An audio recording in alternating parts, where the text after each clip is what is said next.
This is Season 4 of Southpaw Deep Space Nine. Season 5 will be released on the Southpaw Pod Patreon.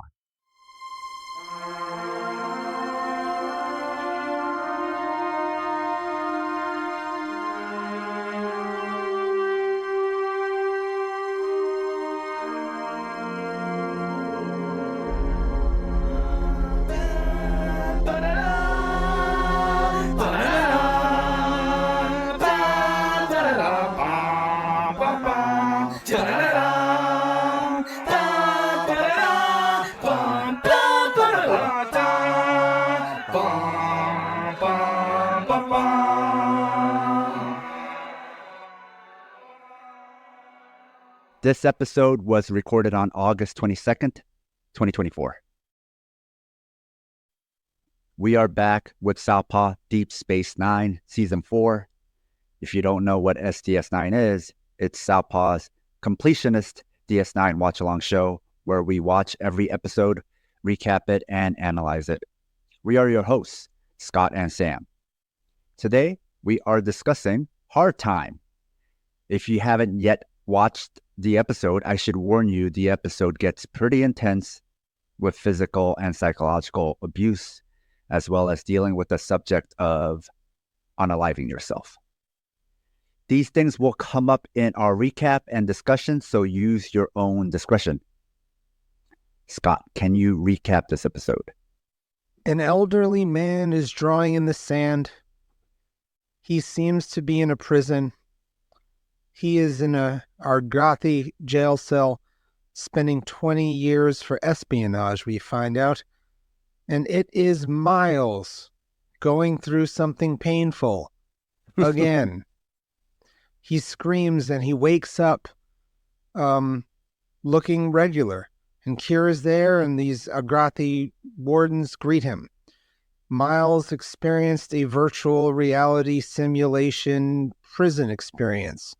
Memories of incarceration.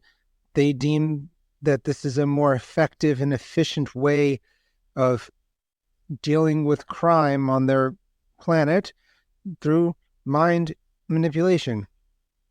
Basically, he was implanted with the memory of 20-year sentence. Miles has only been under for hours, but it's clear that it is very real to him. Ben explains to Keiko that while on a mission to Argratha, Miles was falsely accused of espionage and sentenced to 20 years in prison. The Argothi, they use advanced technology where they mind alter you and make you experience 20 years in a couple hours. By the time Deep Space Nine received word, the sentence was already over, and Miles was free to come back. Keiko wants to see Miles, and he is en route. Miles and Kira get to the station, and Bashir meets them. Miles really wants to see Keiko, but Bashir assures him he's going to check him and make sure he's okay and get him back to his family. Bashir asks if O'Brien was alone in his cell, and O'Brien says he was. Flashbacks suggest something else. He had a cellmate who fed and helped him. He was friendly and just happy to have someone to talk to. He was there for sedition, and Miles was there for espionage. Ichar is his name, welcomes Miles to hell. However, in present time, Miles keeps on saying he was alone. Curious. Bashir tries to help fix Miles's brain, but realizes that the many maladies Miles has suffered is just part of it, and there's nothing that what they can do. His memory is real. It's just experienced at an accelerated rate. The memories can't be erased. So Miles just has to do what he does, which is suffer. We see Miles trying to replicate one of the fruits that he ate that was offered by Ichar, and he's hallucinating Ichar. And he's just so confused, and he embraces Keiko. And remember, for him, it's been 20 years, so he forgot that Keiko is pregnant. Miles is trying to adjust to being back Like many previously incarcerated people, he's having trouble doing that. He's recommended he has to see a therapist 3 days a week. Keiko notices that when they're eating, Miles is making 2 plates of food to save. He explains it was a habit while he was in prison that you would ration your food and make sure that you had some left over. And in the flashback, each hour is showing Miles the rope, including the food saving trick we just saw. HR also explains that he exercises and draws patterns to keep himself busy. The patterns are asikas. They're geometric patterns drawn on the floor. This is what old Miles was doing at the beginning of the episode. An asika is an Argati geometric art form. It is created by drawing a circle and concentrating on it until the mind is fully immersed, allowing the art to flow naturally from within. HR and Miles joke while making the asika and explains that HR explains he prefers to laugh over being miserable, and Miles is just getting older. Later at night, Keiko looks for Miles and he is sleeping on the floor. I'm afraid our friend Miles has been systemized, a member of the cyber prison industrial complex. At Quark's, Worf and Miles play darts, but Miles doesn't really feel like doing anything. Miles continues to see HR, and he goes to look for him, but no dice. Then we see Jake and Miles are hanging out, and Miles is showing off and testing his engineering skills. He is slowly relearning everything, but he is perfect and remembers it all. Remember, Miles is nothing if not a good engineer. Jake says Miles may be rusty, but he's still the chief. And Miles smiles, which is also a great Miles Davis album. Miles is working on science stuff and is back to normal work-wise. Cole Meany really captures despair well in this episode, I must say. Bashir checks in on Miles. Miles has been skipping therapy. He finds talking about his trauma to be unpleasant and daunting. Miles just wants to forget everything, just wants to be left alone, and then he threatens Bashir. He is not okay. Miles goes to the promenade, and we have a flashback. A now older Miles and HR are hanging out, and HR is doing an asika. Miles lashes out at HR, has an outburst, and creates such uproar he almost gets penalized. But HR grabs Miles and tries to calm him down. Back at Quark's, Miles goes there to try to drink his troubles away. Quark is very busy. He asks for a drink. He asks for a drink. He asks for a drink. And Quark can't get to him right away. So he attacks Quark, grabs his arm, puts him in an uncomfortable position, and he sees HR again. And, he understands that HR was never real, but is still his friend. It's complex. HR says that Miles needs him now more than ever, because Miles is going through it. A note to our listeners. If you love the Southpaw Project, please support us and help us get paid for our labor by financially supporting us on Patreon. This will give you access to exclusive bonus content, like early releases of Southpaw Deep Space 9, our fictional narrative podcast, Fighters Brew, break-free versions of our shows without interruptions like you're hearing now, bonus articles, Fighters Brew transcripts with extra content, Liberation Martial Arts Online, as well as our private chat group on Discord.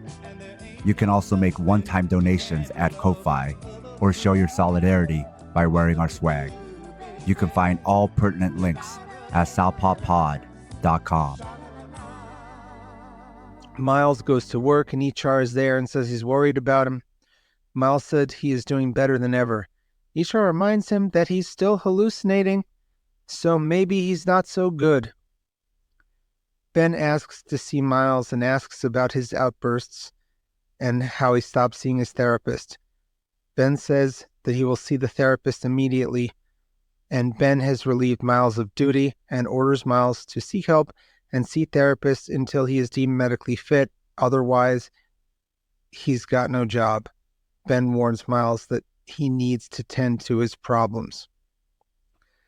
Miles is getting more and more upset. He rushes past Jadzia and throws his comm badge and goes to Bashir and yells at him and explains that the Miles everyone knows is dead.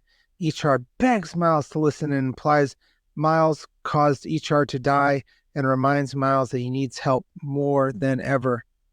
Back at his quarters, Miles screams at Molly and makes her cry.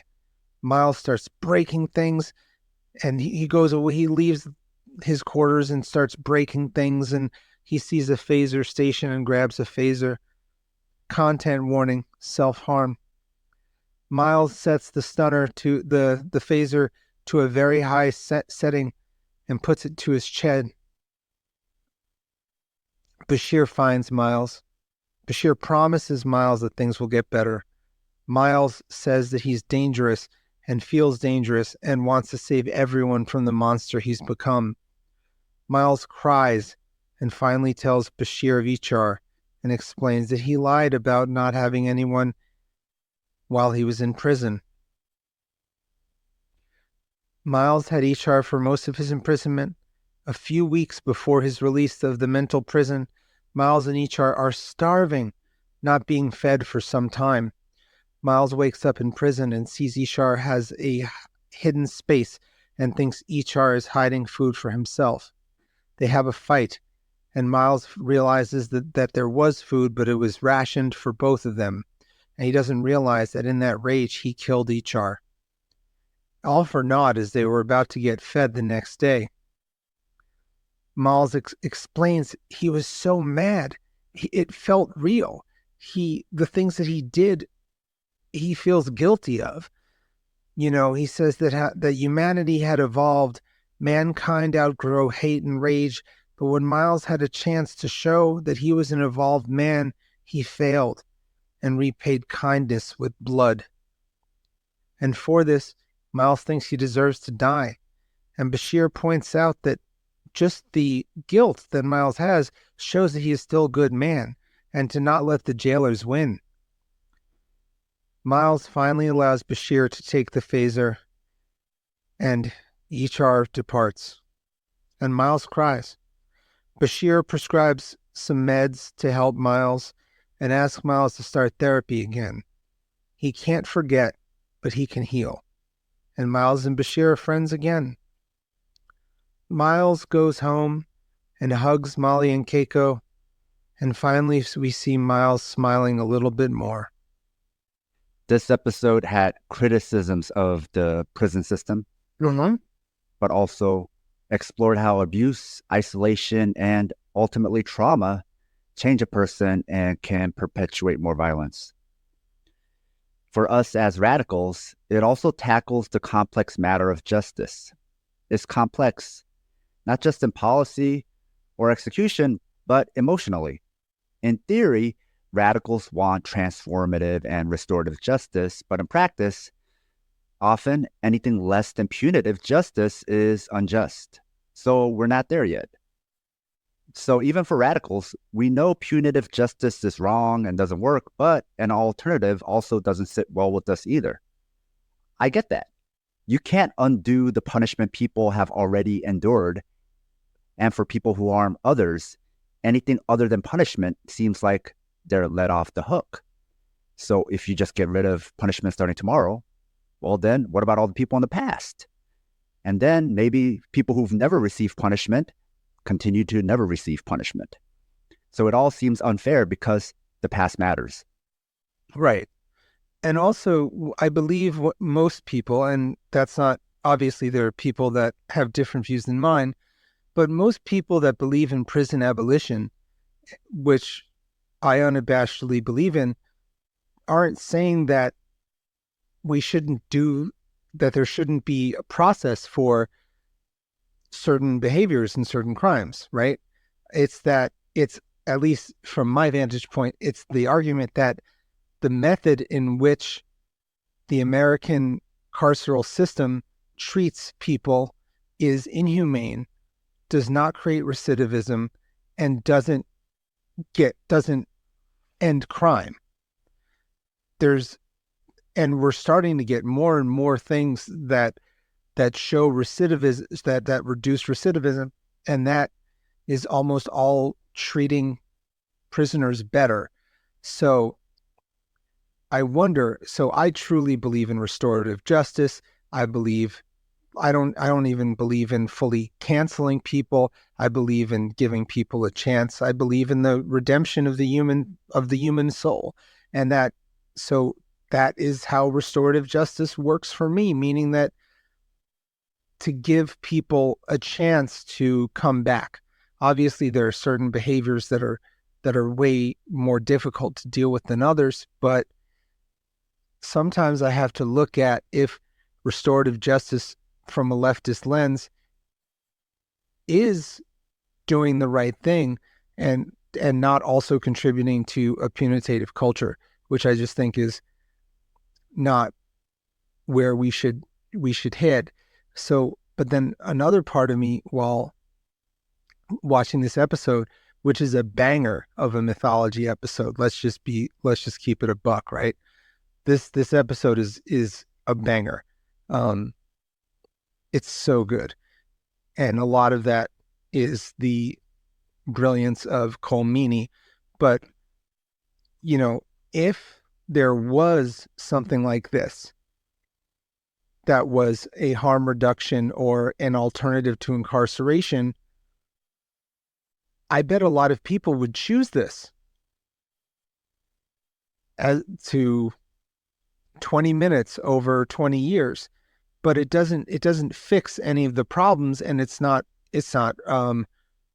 preventative. I just think I think this type of punishment is actually incredibly cruel. Though I think most carceral punishment is cruel. And the book Carceral Capitalism is a must read, and the way that America uses people for very cheap labor and to fund many of the things that people have in their house is a whole nother story.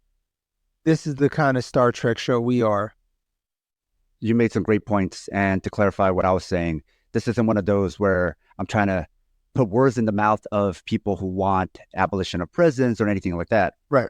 Instead, what I'm saying is that we're human. And so there's how we think about things in theory, but how we feel about them in practice or as human beings, right? We're not, like, as Ben Shapiro posits, it's not possible to be completely rational. And if you are, you'd be like one of those people who are standing in front of a menu for 2 hours weighing all the pros and cons. And that's not actually rational either, right? Because then trying to go through the work of deducing every little option and the pros and cons, that just rationally takes up too much time and it's not worth it, right?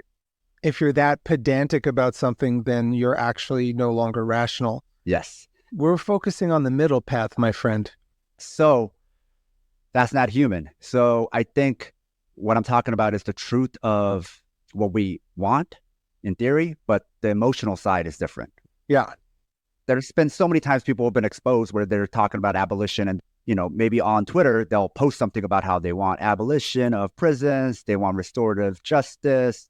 But then maybe a year later or a month later, they feel some kind of way about it and they sound like a completely different person, right? That dichotomy is what I'm talking about here, right? Like how we think about it when we're completely cool-headed and there's no emotional stakes, and how we feel about it when there are emotional stakes. This is what makes people even afraid to start an organization, because then what if there's a problem? When you're coming up with an organization and talking about how to deal with problems before they arise, everybody's like, yeah, we can agree with that. And then when the problem actually arises and people are affected and there's emotions and people, those same things you agreed upon doesn't sound right anymore, right? So there's no way to reconcile that yet. And I'm wondering when or if it's even possible to reconcile because of the past, because the past matters. And because of how you feel like, well, it's inequity because, marginalized people who had a history of doing it this one way, how come you get stopped at right before you ever get punished in that way, right? I get this other way is better, but how come you never got a taste of that medicine, right? So it's complex. And I think the nice thing about fiction is it also gets to explore that emotional side, that emotional truth. So this episode was a thought experiment. If you love the Southpaw Project, become one of our financial supporters. It'll help us supplement the cost of running this project, the incredible time and energy we put into it 7 days a week, and you'll be giving us some breathing room, not only to juggle Southpaw with our day jobs, but also to expand Southpaw into other areas. We can't exist without your contributions. Show your Southpaw solidarity by supporting us at southpawpod.com. Since in this U.S. settler society, punishment already exists, the thought experiment was, wouldn't it be more efficient to just give people the consequences of the punishment without taking up so much time or robbing them of time and resources?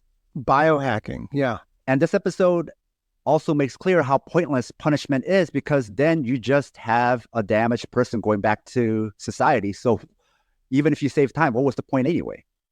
O'Brien can't stand who he's become and how incarceration changed them, but also what he did as an imprisoned person. There's nothing natural about our behaviors in an oppressive environment. There's also a decolonial lens that looks at psychology and criticizes the Western diagnostic model. So this episode wasn't just about imprisonment. For me, it was also an episode about psychology and mental health. Rather than diagnosing and thinking of these behaviors as diseases of the mind, the decolonial lens instead looks at these behaviors as symptoms and adaptations to trauma, while also looking at societal and biological factors. But it doesn't go first to biology and biomedicalize someone. O'Brien would be an example of how the trauma-informed lens to mental health will be a better analysis of what he's going through beyond just PTSD. So this episode shows us all that trauma can do through the character of O'Brien and makes it a permanent change, because instead of a reset or a magic pill that makes this all be undone, which would have been cheap. Instead, O'Brien has to work through it, because that's how it is in real life. There's no magic pill. Once the damage is done, the damage is already done. Yes, in fact, it was really helpful, because it kind of was like showed you that a kind of realistic view of mental health medication, like SSRIs or antidepressants, anti-anxiety medication, what have you. It's like it helps you heal. You can't forget, but you can heal, and you can learn to manage. You can learn to slow down. I've heard people describe certain meds as there's still like the wick that gets them going, but it's a longer one. You know what I'm saying? Or so it just gives you tools that help your brain be kinder to yourself. It's true. It's amazing,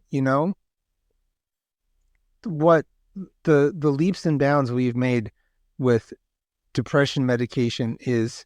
It's incredible. And I think that's a great way to look at it. And it actually aligns with the lens that I'm speaking of, right? Instead of thinking of everything as a chemical imbalance, right? If it was just a chemical imbalance and then you restore the chemicals, then everything should go back to normal, quote unquote, or it actually is a magic pill. But if you look at it from this trauma-informed lens, then instead, it's not just about chemicals in your brain, and the chemicals might be actually a maladaptive attempt at survival based on trauma. So these medications are tools to just help you manage them. But that's it. It can't undo what's already happened. No. And so by making this change permanent and not something that can be undone for O'Brien, it asks the question, how do we live with that and manage that? And that was O'Brien's struggle, where he got to a point where he decided he couldn't live with that. And that behavior may emerge again. I don't know what happens in future episode, but at least in real life, it can emerge again. We've already given content warnings, but self-harm for the formerly incarcerated is not uncommon. Obviously we're all familiar with Khalif Browder, who was arrested in New York under the suspicion of stealing someone's backpack, and was held in Rikers Island for years, much of it in solitary confinement because he refused to do a plea deal. Because in New York and in many other cities, the way that time works, you're supposed to only be waiting for a trial for a certain amount of days. But in certain jurisdictions, what is a day is not literally a day. And people can be held at Rikers Island for years. So he wasn't even convicted. Let's clarify, right? He was just waiting for the trial. Correct. He was waiting in Rikers Island for years because he refused to take a plea deal. Because in many cities, that's what the plea deal, most people will plea out. But a lot of people don't want to plea out because once you plea out, you have something on your record. It makes it harder to get a job in certain instances. It's just is a way to get you into the system. And it has to do with the haves and the have-nots, because people that have a little more access can get a lawyer and just be like, no, I want to take it to trial. I wanted to take it to trial, knowing full well that most cases will get dropped on the way. So it is a brutal system that punishes people for not having money. Because if he just had money, he would have paid bail and he would have been out. And when he got back, he became, he was the star of a incredible New Yorker article, and people were talked about him, but he took his life. You can only put people through so much. It's got to give at some point. And solitary confinement is torture. And it's just so messed up. And there are so many people that, like Miles, come back from prison and can't find a reason to live. I mean, the 13th Amendment and this prison system is another sin that this country has to deal with. So I've talked about the themes of this episode, analyzed them, but did this episode execute the themes well? Is this a good episode? Did I like this episode? And I did like this episode. I do think it's a good episode. I probably don't like it as much as you, Scott. And I'll tell you why. Because it also still felt to me like O'Brien torture porn. Yes. They even make a joke about it. Yeah, so there is a bit of like these writers just really like fucking with O'Brien too much too, for my taste. So that was the part that I didn't like. If I did a rewatch of this entire series, would I watch this episode again or skip it? I'd skip it, but not because they like to pick on O'Brien or just torture porn him, but also because this episode is very intense. So Scott, since you watched it again, what was it like the second time? What's your review of this episode? How do you think they handle these sensitive subject matters? And does this episode matter? So the episode doesn't matter. Oh, it doesn't? No, not really. If I was to design a watching guide of like episodes you could skip, this would be one that I would be like, you could skip, but it's a great episode. So I give this episode a 4 out of 5 for non-mythology, because I just thought it was a banger. I thought the acting was excellent. I thought the pacing was excellent. I thought you really were able to see like someone having a major depressive episode looks like. So yeah, that's where I stand. So there was no hesitation for you watching this again, knowing what would come up in this episode? I haven't watched this episode in 30 years. Oh, okay. So in the last rewatch, then you didn't watch it? Oh, none of the rewatches I've watched this episode. It is intense. Can you tell us about the next episode? Ben's wife is back? Until then... Da-na-na.